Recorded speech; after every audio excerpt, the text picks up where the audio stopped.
Okay, well, good evening, ladies and gentlemen, and welcome to the August edition of the 45 in 45 Minutes, talks given by members of the 1745 Association on aspects of the rising of 1745 that have been overlooked or forgotten.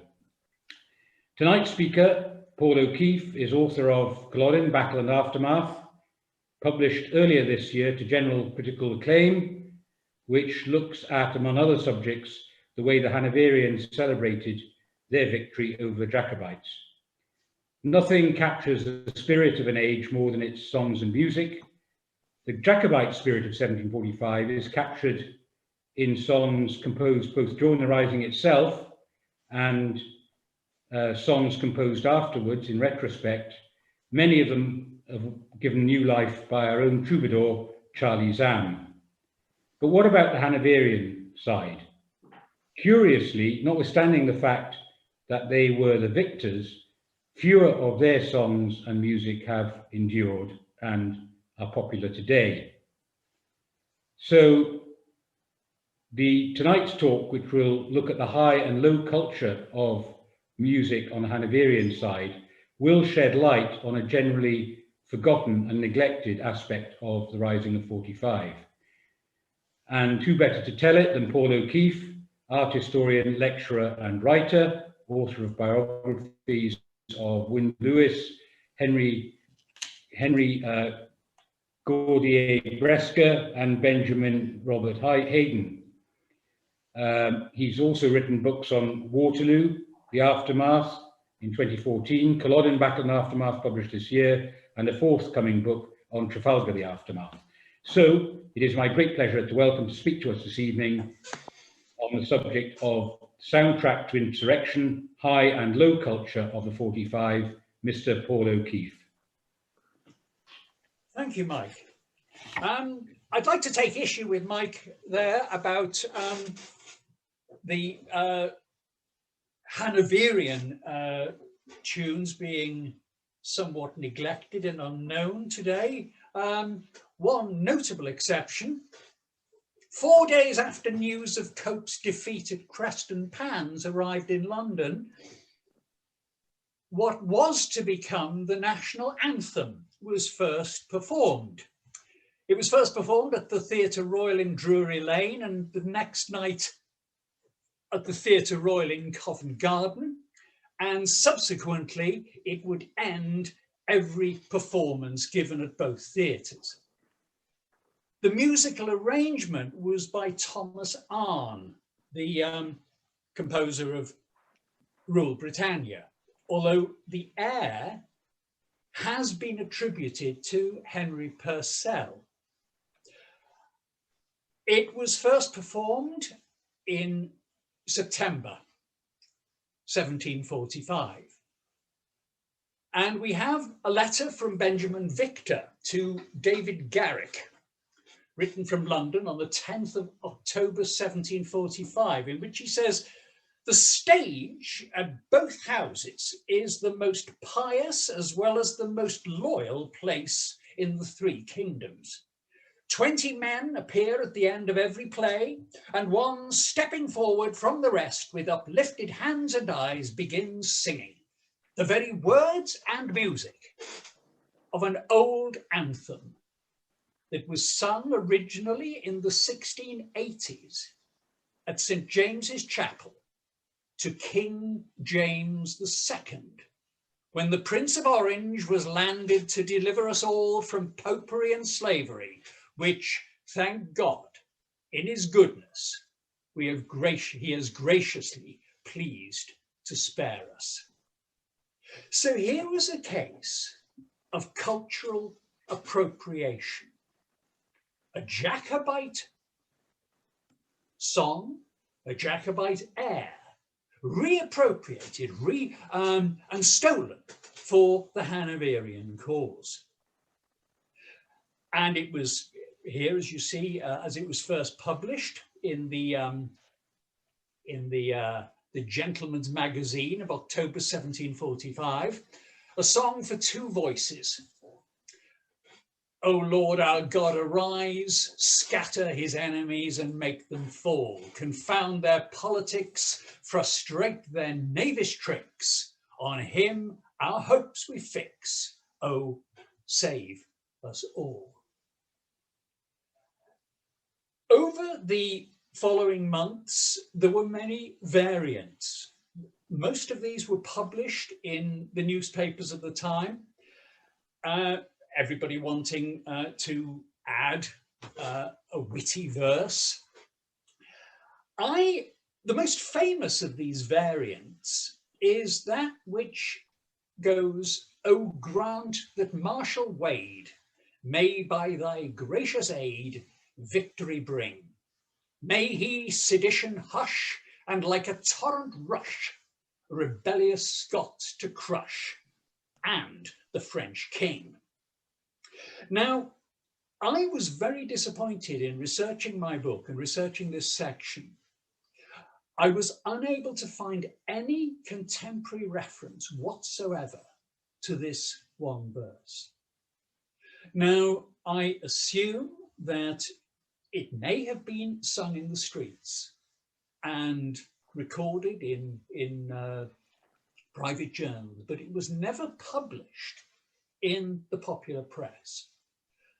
And the earliest reference I've found to it, it was in the Gentleman's Magazine of October 1836, in a long article about the history of the National Anthem. And there it was described as an additional verse, though being of temporary application only, it was but short-lived.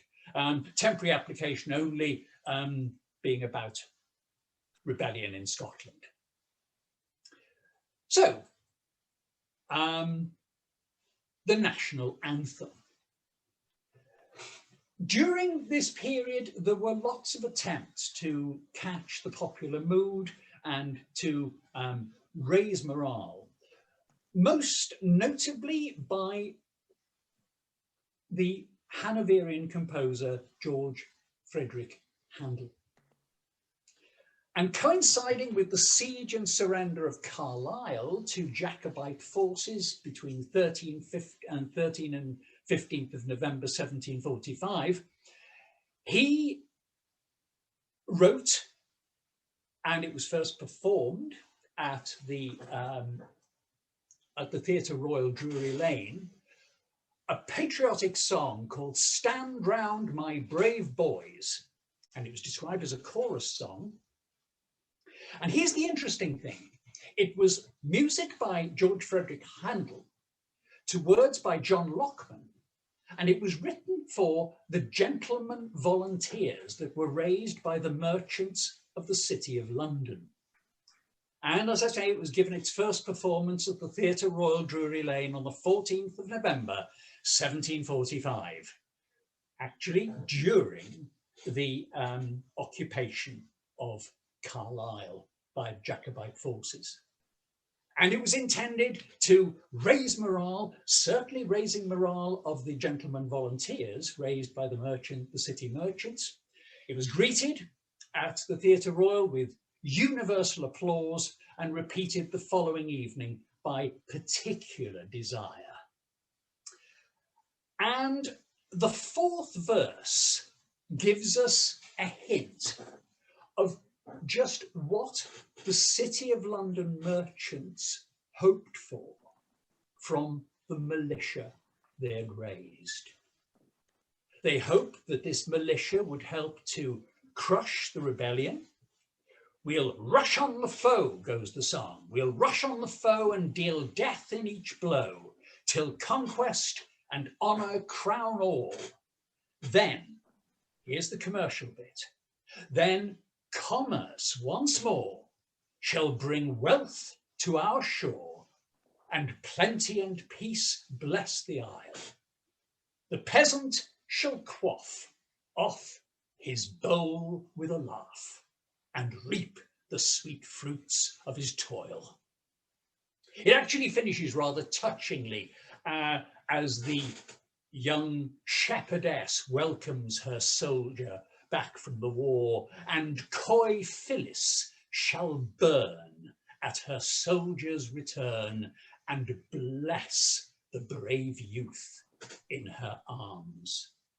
So the gentlemen volunteers raised by the city merchants would have something to look forward to when they got home. Now, 10 days before General Hawley's government army was defeated at Falkirk, an Italian opera was given its first performance at the King's Theatre, Haymarket, on the 7th of January, 1746. It was called La caduta dei giganti, or La ribellione punita. Please pardon my Italian. Translating as the downfall of the giants, or rebellion punished. It was a little known opera by Christoph Willibald Gluck, a setting of 5 arias and a duet by his librettist Francesco Venesci. And the plot, very briefly stated, is that the giants, having rebelled in order to dethrone Jupiter in the skies and deprive the other gods of their freedom, whilst the giants are piling mountain upon mountain, Jupiter darts thunder from Olympus and takes due vengeance on their daring attempt by burying them under the ruins of the mountains they had raised. And it doesn't take much imagination to see the relevance of this to a London audience praying that this unruly rebellion that's going to deprive everybody of their freedom and turn us all into papists should, as swiftly as possible, be crushed. Now, Joseph Addison, editor of The Spectator, one of Joseph Addison's hobby horses was the fact that what he could never understand was that London theatre goers were so enamoured of Italian opera, given in a language that nobody could understand. He wrote, "London theatre goers, like an audience of foreigners in their own country, choose to be entertained in a tongue which they do not understand." And we can be sure that the King's Theatre patrons were equally monolingual as Joseph Addison, and that they were none the wiser for the Italian arias and choruses that were being warbled from the stage. There was a libretto in parallel translation, the Italian version on one side, the English version on the other. And this was provided to patrons for a shilling. They could follow the action. And here's the point. The Italian translation doesn't have any reference to Scotland or to England at all.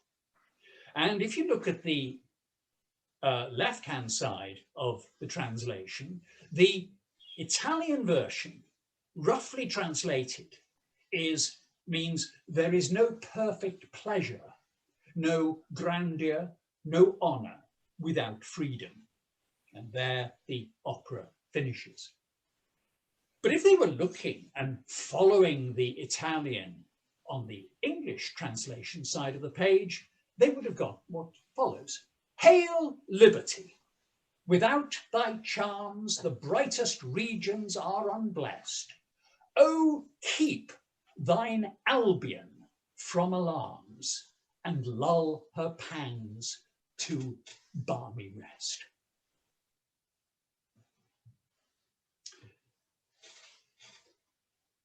Now, 10 days after news of Hawley's defeat at Falkirk reached London, London was very much in need of a fillip a morale booster. And Handel had been preparing one for some time. This was first performed on the 14th of February 1746 at the Theatre Royal, Covent Garden. But it was given its dress rehearsal, if you like, about 10 days before. And most of the contemporary comments we have about this oratorio are from that first encounter with it by various writers.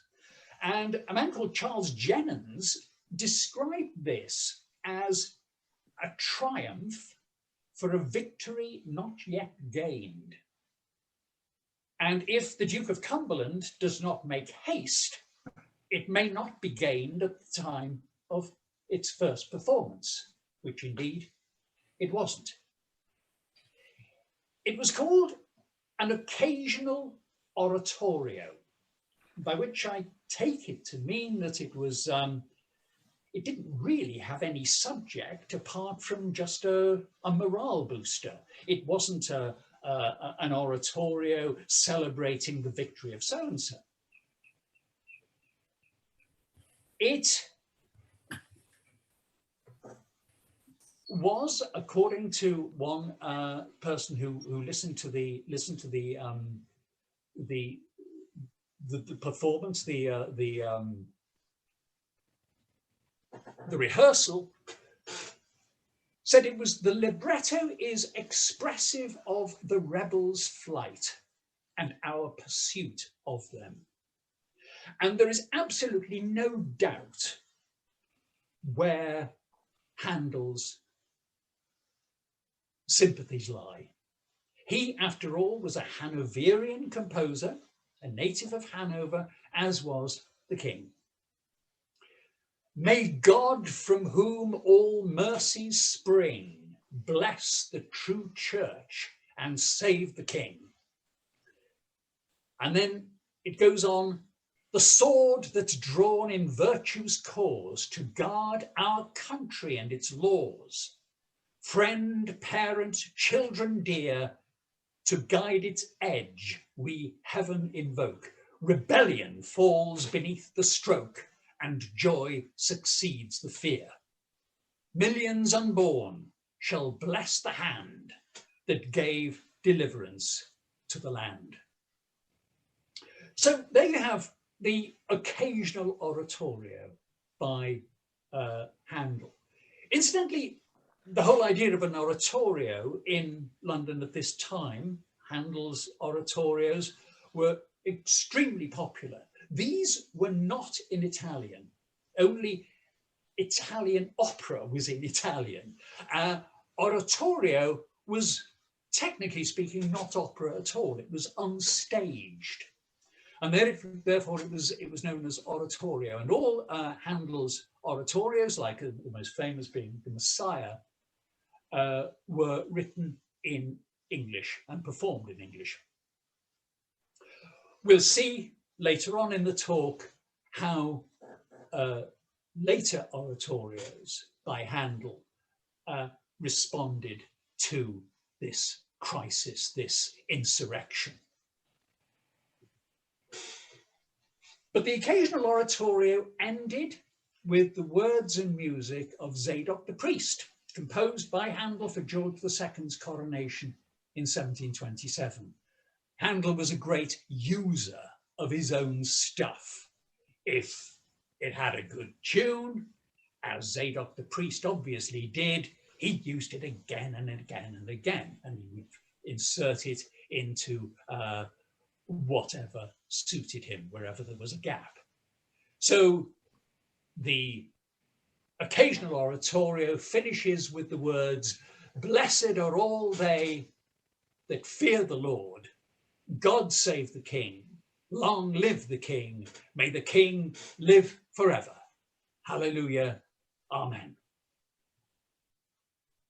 Now, as my old dad used to say, from the sublime to the God-blimey, Harlequin and Tartan, where all familiar with usually anonymous portraits of Charles Edward Stuart in tight tartan costume. And they are usually called the Harlequin portraits. And these were used as popular prints, in this case, an actual oil painting called Harlequin Portrait of Charles Edward Stuart, with a landscape in the background. And the popular figure, dumb usually, well, if Harlequin doesn't speak, he just dances around, moves around, gets up to mischief, and bangs people over the head. And it comes as no surprise that a popular manifestation of this political and military crisis, this insurrection, became a harlequinade, a pantomime. And here we have it. It was called Harlequin Incendiary, or Columbine Cameron. Just for the sake of background, Harlequin traditionally in Commedia dell'arte is always in pursuit of the apple-cheeked Columbine. And this musical pantomime that was first performed at the Theatre Royal in Drury Lane has the same plot, generally speaking, Harlequin pursuing Columbine. Its music was composed by Thomas Arne, again, composer of Rule Britannia. I've not been able to find the actual music that Arne produced for this pantomime. I just thought I'd try and give you some idea of the plot. It opens in Rome, and there's a conference in the first scene between the Pope and the devil. And the Pope wants the devil to send an agent provocateur to Scotland to bid faction and rebellion grow and spread contagious evil. The devil raises the Prince of Mischief, Harlequin. Or rather, the Prince of Mischief is a demon who goes into Scotland disguised as Harlequin. And Harlequin goes up to Scotland. He arrives in Edinburgh. First person he sees is his Columbine, who he pursues throughout the play.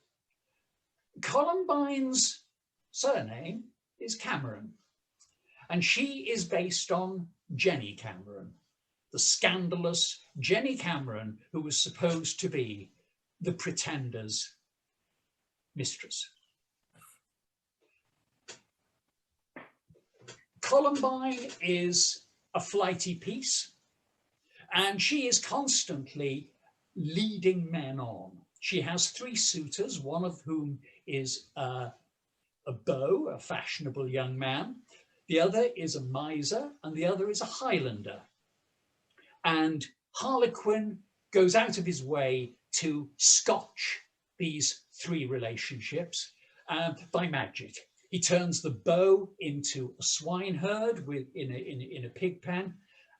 He turns the miser into a mewling baby at the breast.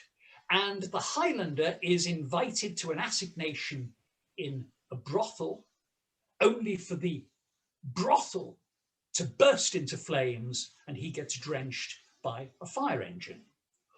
All 3 of these are magical transformations which would have looked fabulous on the stage of the Theatre Royal in Drury Lane when it was first performed. The Pretender comes on, and Columbine immediately falls for him and goes off in his arms. At which point Harlequin, jealous, gets together the other three blighted suitors, gets them, for reasons of his own, to join the prince's cause. And then you have the climax of this rather trivial piece. Scene: an English palace. A party of Scotch, headed by the Pretender, rush in, sword in hand. The palace immediately changes into a prison where Harlequin leaves them and sinks back to hell. And then finally, the final scene, the allegorical figures of Britannia, fame and victory appear in a beautiful garden, accompanied by the entire company. And they sing, "To William's name the trump of fame her sprightly sounds shall raise, whilst all around the hills resound, and echo tells his praise. With George our defender we ever will join, for the voice of the people's the true right divine. Through dangers to safety brave William shall guide, and our hearts, swords and fortunes be still on his side." And everybody had a wonderful time in the Theatre Royal, Drury Lane.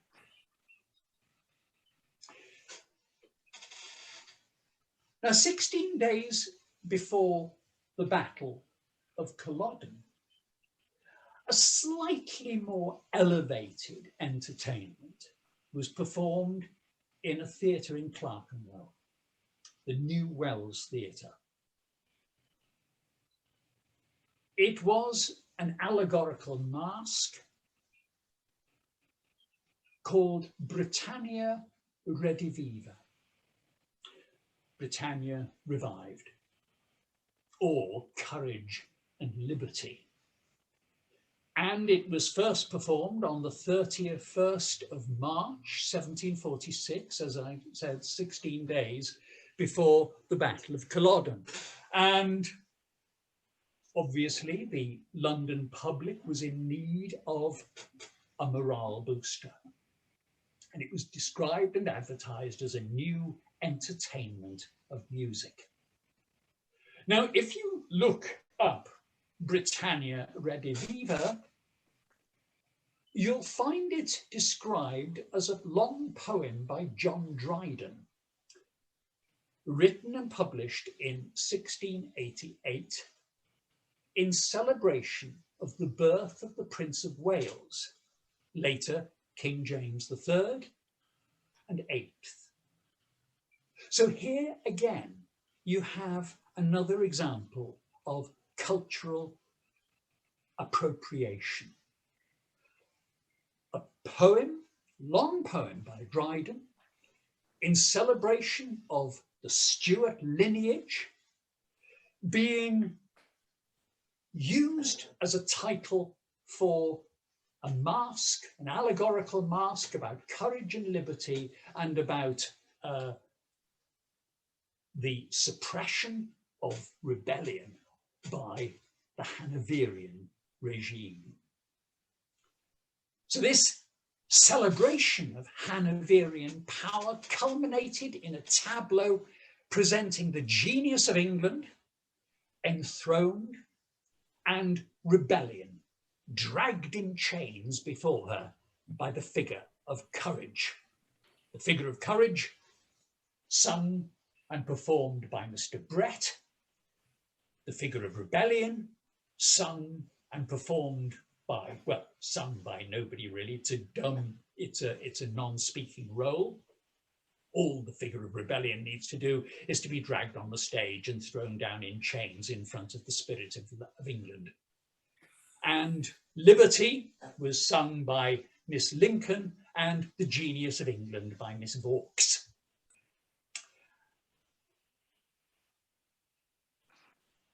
And 16 days, so it was first performed 16 days before the battle, And it was so popular that it was still being performed at the New Wells Theatre 3 weeks later, when news of Cumberland's victory at Culloden reached London.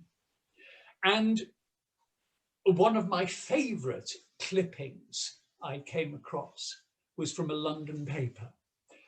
It appeared that on the 29th of April, the production had gone through certain changes. And Mr. Brett, who sang Courage, was now dressed as the Duke of Cumberland. And when he first appears on stage to sing the role of Courage in this costume, the gentlemen of the pit in the pit are described as several hearty Britons pounded their walking canes on the seating in such a torrent of satisfaction as rendered the damage to the seating far from inconsiderable. And the proprietor of the theatre was forced to go into print, and thankfully, acknowledging the applause, hope that his patrons would not in future be so transported so as to prove of such detriment to his benches. So the news arrives in London to universal celebration. The theatres respond with spectacle. I've not been able to find out really how this spectacle was staged. I assume that it would have been some sort of coloured backdrop with a picture on a large scale showing the battle and lit with sound effects. Presumably it would have been a sort of sonnet lumiere. And each day after the news arrived, you look down the newspaper reports. Less than a week after news of the victory arrived, the proprietor of the New Wells in Goodman's Fields, we're told in one newspaper, has been at great expense in representing the battle near Culloden House and defeating the rebels, that it has given universal pleasure to all that have seen it. It attracted such a crowded audience that numbers were obliged to go away for want of places. Absolute sellout. Not to be outdone, the New Wells Theatre in Clerkenwell, the rival house, had a tableau even better. The exact view of the battle fought under the command of our glorious hero, the Duke of Cumberland, with the horse in pursuit of the rebels and the complete victory over them.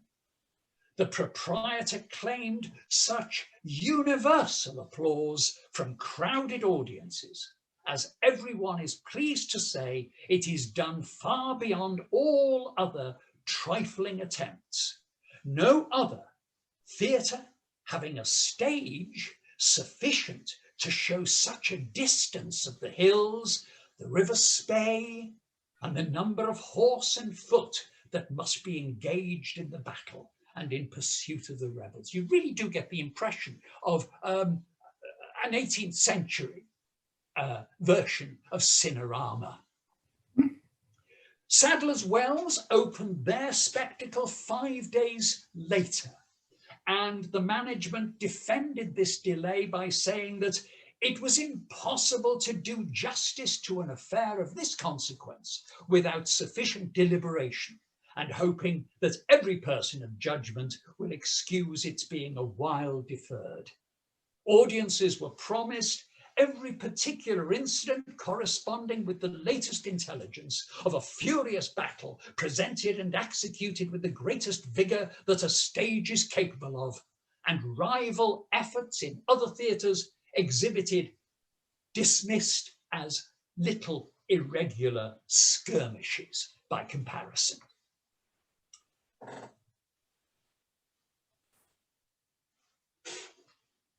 And now we come to Handel's oratorio, Judas Maccabeus, a sacred drama.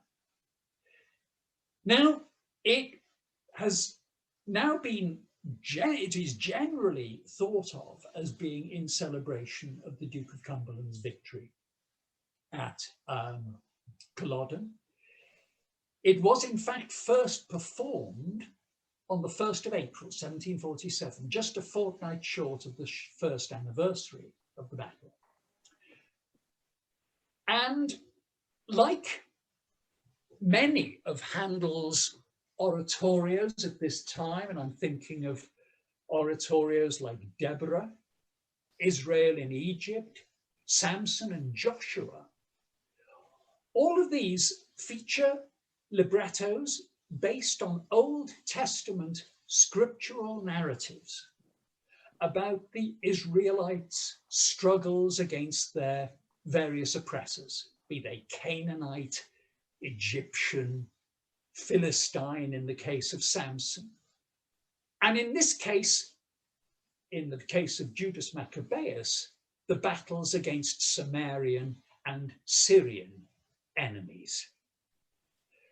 Now, all of these chronicles of Israelite struggle against oppression would have been interpreted at the time and were intended to be interpreted as a struggle against papal tyranny. By implication, God's chosen people are the British. Jehovah is a Protestant God and a staunch and all-powerful defender of King George II and the Hanoverian dynasty. And if one studies the libretto of Judas Maccabeus,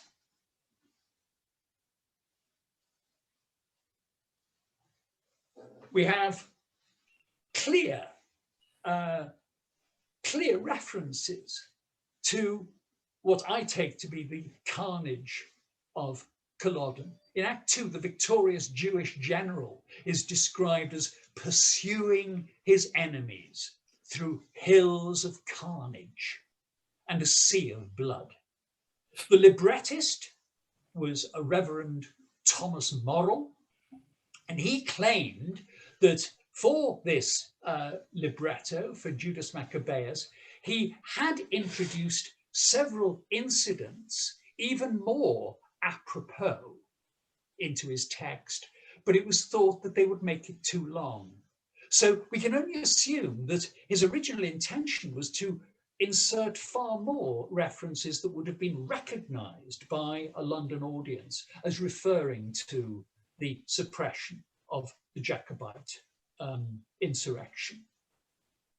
And they were, he explains it as being so as not to make the oratorio too long, but also it would have staled the piece for future revivals.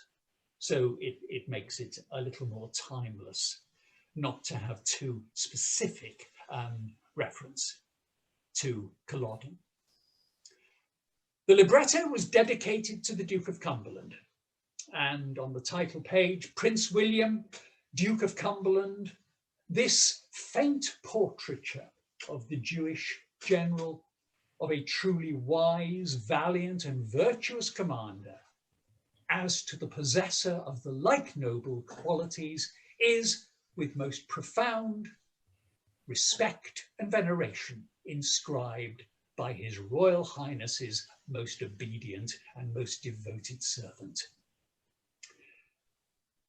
Now, the piece of music, the chorus of Judas Maccabeus, that is most famous, that everybody thinks of when they think about Judas Maccabeus and is forever connected with the Duke of Cumberland, was not in fact included in the first performances. It was composed for the oratorio Joshua, first performed in March 1748. and it was not included in Judas Maccabeus until much later. And it would henceforward be the standard musical accompaniment to heroic achievement of every kind.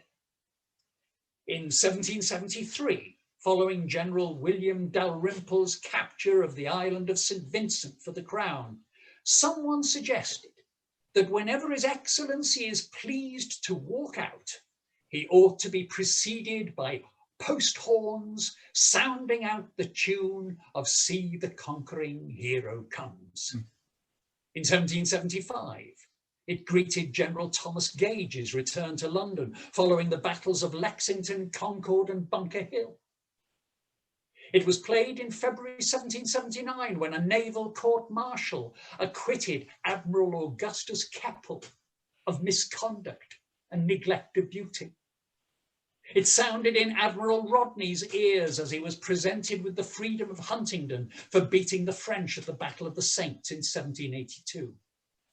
And it honoured Admiral Howe 12 years later after he beat them again in the engagement known as the Glorious 1st of June.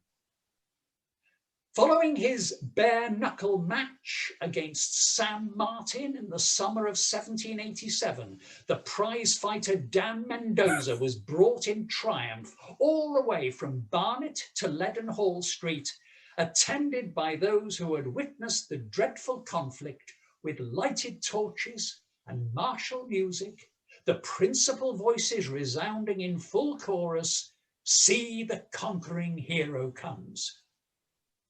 And it was an impromptu addition to the musical programme at Vauxhall Gardens on the night of the 21st of June, 1815, as the dispatch arrived in London bringing news of the victory at Waterloo. And it subsequently accompanied the Duke of Wellington's every public appearance for the rest of his days until I'm sure he was heartily sick of it. And throughout the 19th century, you will find it invariably was struck up by provincial brass bands across the country, praising victors of parliamentary by-election and sporting event alike. Now, I am aware that this talk, the soundtrack of Insurrection, might be deemed something of a misnomer, since we haven't yet had any music. But I'll finish with this.